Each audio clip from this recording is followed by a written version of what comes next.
కాలినడకన తిరుమలకు చేరుకున్న 116 ఏళ్ల బామ్మకు కొండపై వీఐపీ ట్రీట్మెంట్ ఇచ్చారు. 116 ఏళ్ల బామ్మకు వీఐపీ దర్శనం కల్పించింది టీటీడీ. వీఐపీ బ్రేక్ దర్శనంలో బామ్మను వెంకన్న సన్నిధికి తీసుకువెళ్లారు. బామ్మ భక్తికి ఫిదా అయ్యారు సీఎం, టీటీడీ చైర్మన్. ఆమెకు ప్రత్యేక దర్శనం కల్పించాలని నిర్ణయించుకున్నారు.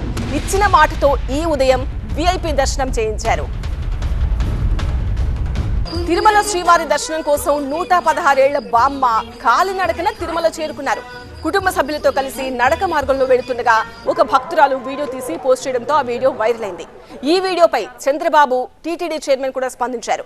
116 ఏళ్ల వయసులో కూడా కాలినడకన స్వామివారి దర్శనం కోసం తిరుమలకు చేరుకున్న ఆ వృద్ధురాలి అచంచల భక్తి ప్రతి ఒక్కరికి స్ఫూర్తిదాయకం అంటూ టీటీడీ చైర్మన్ ట్వీట్ చేశారు. బామ్మతో పాటు ఆమె కుటుంబ సభ్యులకు కూడా శ్రీవారి ప్రత్యేక దర్శనం కల్పించారు. తిరుమలకు వచ్చిన ఆమె తమిళనాడుకు చెందిన నవనీతమ్మగా గుర్తించారు. 116 సంవత్సరాలు తమిళనాడు నుంచి నడిచి వచ్చింది ఇక్కడికి, శ్రీవారి పాదాలని నడిచి వచ్చింది. అది ఎవరో చూసి వీడియో వైరల్ చేస్తే చైర్మన్ సార్కి వెళ్ళిన దానికి చైర్మన్ సార్ మాకు వీఐపీ దర్శనం కల్పించి మాకు మా అమ్మమ్మని అందరినీ దర్శనం ఇచ్చారు. చైర్మన్ సార్ కి కృప ఉందా, దైవ కృప ఉన్నా మాకు వీఐపీ దర్శనం అయిందన్న చాలా సంతోషంగా ఉంది. మర్చిపోయిన రోజుగా గుర్తుపెట్టుకుంటాము. అందరికీ ధన్యవాదాలు. దేవస్థానం అందరికీ నమస్కారాలు చేస్తాను, ధన్యవాదాలు చెప్పుకుంటున్నాను.